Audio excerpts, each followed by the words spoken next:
Hello everyone, welcome back to the new video. Today in this video I'm going to guide you on how to create account on Facebook Lite. So let's get to the point. Open the app first. If you haven't installed it, then download it from the Play Store or App Store.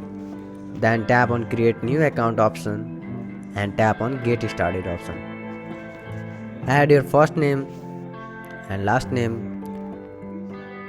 Then select your date of birth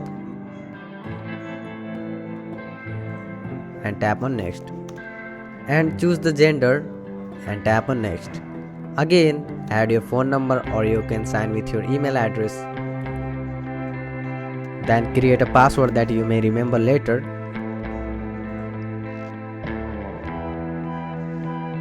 And tap on next. Here simply on I agree.